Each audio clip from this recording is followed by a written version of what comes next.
예, 인사하겠습니다. 샬롬, 샬롬. 네, 감사합니다. 네. 오늘 말씀의 주제를 우리 한번 함께 읽어보겠습니다. 영문 밖의 그리스도를 따르는 삶. 네.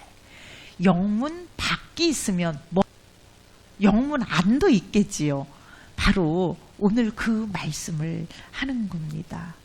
이제 이 영문 안과 영문 밖의 신앙생활이라고 하는 것이 무엇이냐, 그리고 우리는 왜 영문 밖의 그리스도를 따르는 삶을 살아야 하느냐, 이것에 대한 말씀을 나누는데, 먼저 영문 안의 삶에 관하여 이 히브리서 기자는 아주 자세하게 우리에게 안내를 해주고 계십니다. 먼저 영문 안의 삶에 관한 말씀입니다.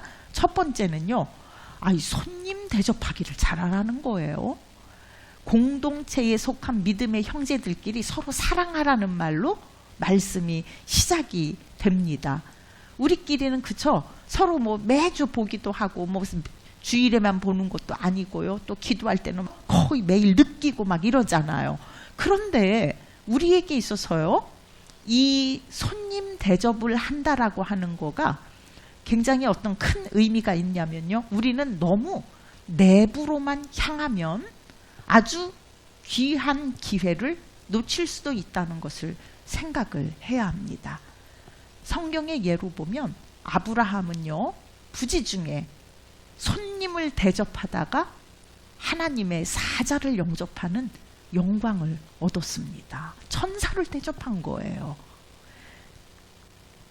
기독교 초기에 교회의 가르침인 그 디다스칼리아, 그 내용에 보면요, 낯선 사람이 공동체에 예상치도 못하게 이렇게 나타날 때에 어떻게 하라고 했냐면, 읽어드릴게요. 가난한 사람이나 특히 연로한 사람인 경우 설사 당신의 방을 내어주고 당신은 바닥에 앉아 밤을 새워야 할 형편일지라도 그렇게 하도록 하시오. 그것이 바로 모든 인간을 공평하게 대하는 일이요, 하나님을 기쁘시게 하는 사역입니다. 이렇게 교회의 가르침이 공식적으로 있었습니다. 전도를 하면서 교회 밖의 분들을 만나다 보면요, 종종 듣는 얘기가 뭐냐면, 교회 다니는 사람들은 자기들끼리만 잘 지낸다는 거예요. 그 말을 들을 때 생각을 참 많이 하게 됩니다. 특히 이제 큰 교회에 다니거나 이러면은 그 안에서 자기들끼리의 모임이 많이 결성이 되어 있잖아요. 그러면 자기들 안에서 모든 게 다 충족이 되는 겁니다. 후태여 교회 밖의 사람들에게 도움을 청할 필요도 없고요, 그리고 그들과 교제를 안 하더라도 내가 사는데 아무런 불편이나 지장이 없기 때문에 그런 현상이 나타납니다. 그런데 주님은 분명히 뭐라고 하세요? 손대접하기를 힘쓰고 형제를 서로 사랑하는데 우리는 무엇도 기억해야 된다? 교회 밖의 사람들도 의식을 해야 된다라는 것을 우리는 의식할 필요가 있습니다. 두 번째는요, 고난 중에 있는 이들을 위한 사역에 관해서 말씀을 해주십니다. 3절 말씀 함께 읽어보겠습니다. 너희도 함께 갇힌 것 같이 갇힌 자를 생각하고 너희도 몸을 가졌은 즉 학대받는 자를 생각하라. 아멘. 여기에 나오는 갇힌 자나 학대받는 자를 생각하면 이들은 우리가 돌봄을 받는 게 아니라 그들을 돌봐야 한다라는 걸 쉽게 알 수 있지요. 그런데 이들을 생각하면 우리들이 자칫 잘못 이들에게 돈으로 이렇게 도와줘야겠다, 이런 걸 생각을 먼저 하기가 쉽다 이겁니다. 그런데 주님은 먼저 말씀하시기를요, 먼저 그들을 가슴 깊이 공감해 주라는 겁니다. 그들이 고통이 무엇인지, 그들이 왜 그런 처지에 있는지, 이런 것에 대한 공감을 먼저 하는 것이 중요하다라는 것을 말씀하십니다. 사실 우리는요, 이런 사역을 감당할 정도로 긍휼한 마음이 막 저절로 생기는 사람들이 아닙니다. 이것은 예수의 마음을 품을 때만 가능한 것입니다. 예수님은요, 자신을 인간의 상황으로 완전히 낮춰주셨기 때문에 우리 연약함을 체휼하셨고 때를 따라 돕는 은혜를 주고 계십니다. 할렐루야. 세 번째는 성과 돈에 관하여 말씀을 합니다. 잘못된 사람을 사랑하는 것을 음행과 간음이라고 하죠. 잘못된 물질, 돈을 사랑하는 것으로 우리는 심판을 받을 수 있다는 것을 기억해야 합니다. 성경에서 말씀하는 어떤 이런 윤리적인 교훈들은요, 예수 그리스도와 깊이 연관이 되는 것을 알 수 있습니다.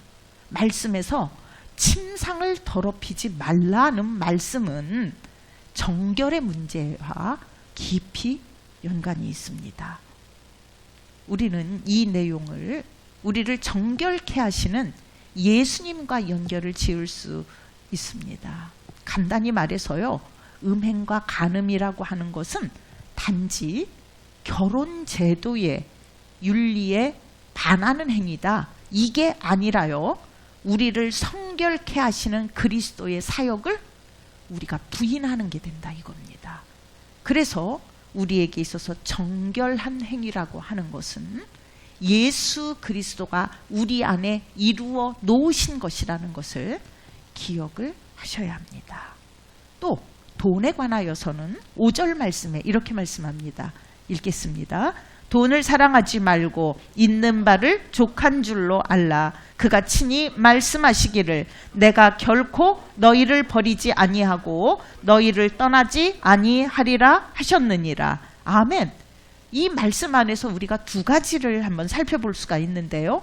첫 번째는 우리가 보통 돈을 사랑하는 것은 인간 마음에 있는 탐욕 때문이라고 생각을 하는데, 오늘 본문 말씀을 보니까 탐욕에서 비롯됐다기보다는 거절이나 내가 버려짐을 당할까봐 그 두려움 때문에 돈을 사랑한다는 거예요. 그래서 우리가 왜 예수님을 더 전적으로 사랑하지 않고 예수님을 온전히 사랑하지 못하고 돈을 사랑하는가, 바로 그거라는 거예요. 버려짐에 대한 두려움 때문에 그렇다는 겁니다. 또 한 가지는 우리가 이 말씀을 통해서 알게 되는 것이 뭐냐면요, 예수 그리스도가 우리의 한 손을 잡아주실 때만 우리의 한 손이 펴질 수 있다는 거예요. 베풀 수 있고 내놓을 수 있고 그렇다는 겁니다. 우리는 우리의 의지로는요, 내가 베푼다거나 나의 물질을 내놓는다거나 이것이 결코 될 수 없다라는 겁니다. 그래서 우리는 예수 그리스도와 나의 삶이 직접 연관되어지고 나의 한 손이 주님께 꼭 잡혀 있을 때, 그때 우리는 다른 한 손으로 우리의 손을 펴고 우리가 손으로 할 수 있는 것, 우리가 물질로 할 수 있는 것을 하게 된다라는 말씀을 전해 주시는 겁니다. 네 번째는요, 지도자를 섬기는 것에 관하여 말씀을 하는데 7절 말씀 먼저 읽어보겠습니다. 하나님의 말씀을 너희에게 일러주고 너희를 인도하던 자들을 생각하며 그들의 행실의 결말을 주의하여 보고 그들의 믿음을 본받으라. 아멘. 17절부터 19절까지 읽어봅시다. 너희를 인도하는 자들에게 순종하고 복종하라. 그들은 너희 영혼을 위하여 경성하기를 자신들이 청산할 자인 것 같이 하느니라. 그들로 하여금 즐거움으로 이것을 하게 하고 근심으로 하게 하지 말라. 그렇지 않으면 너희에게 유익이 없느니라. 우리를 위하여 기도하라. 우리가 모든 일에 선하게 행하려 함으로 우리에게 선한 양심이 있는 줄을 확신하노니 내가 더 속히 너희에게 돌아가기 위하여 너희가 기도하기를 더욱 원하노라. 아멘. 아멘. 그러면 영적 지도자를 섬기는 일은 어떻게 하는 것이냐? 딱 두 가지 단어로 집약이 됩니다. 순종과 그를 위한 기도입니다. 여러분, 왜 순종하고 기도를 해야 하냐면요, 하나님의 맡은 일을 그 지도자들이 즐거움으로 감당하게 하기 위해서 그런 겁니다. 성도를 위한 기도를 쭉 하다 보면은요, 여러분 딱 두 가지로 구분이 돼요. 어떤 분을 기도할 때에는 감사의 기도가 나오고 어떤 분을 기도할 때에는 변화의 기도가 나와요. 저는 알아요. 여러분이 저를 위해서, 우리 교회를 위해서 함께 기도하신다는 거. 그렇기 때문에 우리 교회는 강한 교회입니다. 우리 교회는 아주 강력한 교회인 겁니다. 왜? 서로를 위해 기도하고, 특히 영적 지도자, 인간의 눈으로 볼 때 평가하지 아니하고 그냥 사랑하며 기도하는 거. 이것 때문에 힘이 나고요. 그리고 교회가 강한 모습으로 세워져 가는 것을 우리는 볼 수가 있습니다. 다섯 번째는 예배에 관한 말씀을 우리에게 해주십니다. 9절 말씀을 함께 읽어보겠습니다. 여러 가지 다른 교훈에 끌리지 말라. 마음은 은혜로서 굳게 함이 아름답고 음식으로서 할 것이 아니니 음식으로 말미암아 행한 자는 유익을 얻지 못하였느니라. 아멘. 이 히브리서에 이 수신자들이 모인 교회에는 먹는 것과 연관되어서 문제가 있었던 것 같습니다. 이에 대하여서 두 가지를 말씀을 하시는데요. 첫 번째는 음식은 그저 먹기 위한 것이지 마음을 부요하게 할 수 없다는 겁니다. 오직 그리스도인들은 규율이 아니라, 어떤 규칙이 아니라 은혜로서만 부요해질 수 있다는 것입니다. 기독교 초기나 지금이나요, 교회 안에는 예배를 의식적인 종교로 바꾸려는 시도가 계속 이어져 왔습니다. 그것은 그리스도로 인해서요, 우리가 주님의 보좌 앞에 담대히 나아가는 것이 가능해졌음에도 불구하고 후퇴하는 종교가 되게 하는 겁니다. 오히려 하나님을 멀리 생각하게 하고 하나님과 나 사이에 오히려 담을 만드는 결과하게 된다는 것이지요.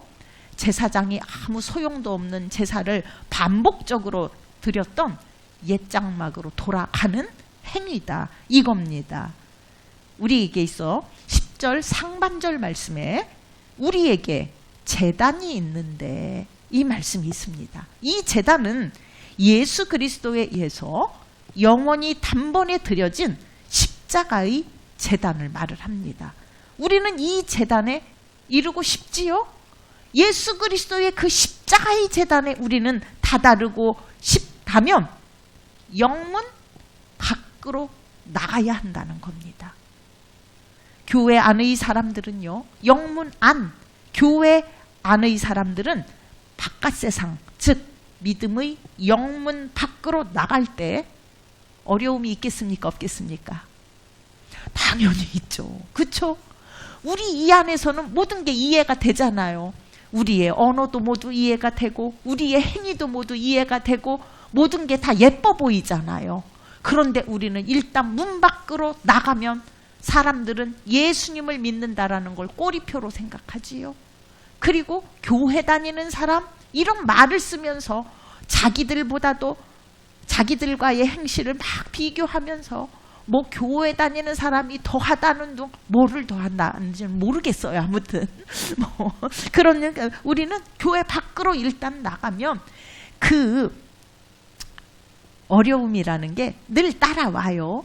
그래서 교회 밖으로 나가서 어떤 이는 아예 예배 드리러 돌아오지 못하고, 어떤 이는 세상에서 자신의 신앙을 드러내는 걸 꺼려 합니다. 하지만 누구도 그들을 비난할 수가 없습니다. 왜냐하면 교회 밖으로 나가기만 하면 모욕도 있고 은근히 박해도 있기 때문에, 우리는 그런 상황에 노출되어 있기 때문에 그렇습니다. 이러한 이유로 일부의 사람들이요, 믿음의 삶 자체가 아니라 교회 안에서만 규율과 규칙에 믿음의 중심을 놓으려고 하는 겁니다. 교회 안에서는 이래야 돼요. 교회는 이런 겁니다. 막 주장을 해요. 집안에서 호랑이 잡는다는 말 있죠? 여러분, 믿음을 그렇게 힘들게. 그래서 이런 분들이 있는 교회는요, 교회에 분란이 끊임이 없어요. 왜? 자기가 생각하는 걸 규율이라고 생각하고 그걸 다른 사람에게 강요하기 때문에 그렇습니다.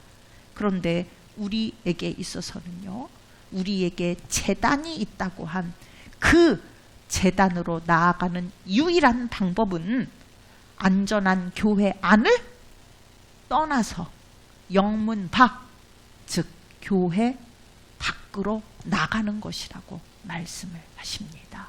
11절부터 13절 우리 함께 읽어보겠습니다. 이는 죄를 위한 짐승의 피는 대제사장이 가지고 성소에 들어가고 그 육체는 영문 밖에서 불사름이라. 그러므로 예수도 자기 피로써 백성을 거룩하게 하려고 성문 밖에서 고난을 받으셨느니라. 그런즉 우리도 그의 치욕을 짊어지고 영문 밖으로 그에게 나아가자. 아멘. 우리는 왜 교회 안에서만의 신앙이 아니라 교회 밖으로 나가야 하는가? 먼저 그 성경적인 근거가 뭐냐면요, 레위기의 제사에서도 피는 성소 안에서 사용이 되었지만 그 사체는 어디냐? 영문 밖에서 불살라졌다는 사실입니다. 또 예수님도 성문 밖에서 십자가에 달리셨다는 것입니다. 예수님께서 온전한 희생 제사를 드리기 위해서요, 예배당 안에서가 아니라 공공장소에서 죽으셨습니다. 여러분, 예수님의 수치라고 하는 것은 교회 안에서 조용히 이루어진 게 아니었습니다. 모든 사람들이 보는 앞에서, 모든 사람들이 모이는 곳에서 고난을 받으셨다 이겁니다. 그렇다면 오늘을 사는 우리가 교회 밖, 세상 속에서 예배하고 세상 속에서 전도하며 세상 속에서 긍휼히 여기는 마음으로 어려운 이들을 두고 돕고 다른 이들에게 관용을 베풀어야 한다는 것입니다. 15절, 16절 우리 함께 읽어보겠습니다. 그러므로 우리는 예수로 말미암아 항상 찬송의 제사를 하나님께 드리자. 이는 그 이름을 증언하는 입술의 열매니라. 오직 선을 행함과 서로 나누어 주기를 잊지 말라. 하나님은 이 같은 제사를 기뻐하시느니라. 아멘. 이러한 것들이요, 우리 믿음의 단면을 나타내는 증거들이다 이겁니다. 우리의 신앙이 대략 교회 안에서만 나름대로 만족하며 살고자 한다면 우리의 믿음이 잘못된 것으로 고착될 수 있다라는 것을 아셔야 합니다. 믿음의 사람이라면 담대함과 기쁨으로 영문 밖을 나서야 합니다. 교회 밖에서 신앙인으로 살아야 한다 이겁니다. 6절 하반절 말씀을 보겠습니다.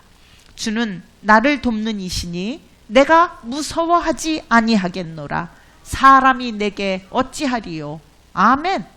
내가 주님의 은혜에 의지하여 담대하게 세상을 나가 예수 그리스도를 증거할 때에 여러분, 모욕이나 상처받는 일, 그것 때문에 두렵다고요? 말씀에 있는 것처럼 사람이 내게 어찌하리요. 이겁니다. 사람을 두려워함이 아니라 영혼을 살리기도 하고 죽이시기도 하는 주님을 두려워해야 한다는 사실입니다. 지금은 우리가 전도하고 선교할 때입니다. 말씀을 듣고 교회 밖으로 나가는 믿음의 증인들이 되시길 축원합니다.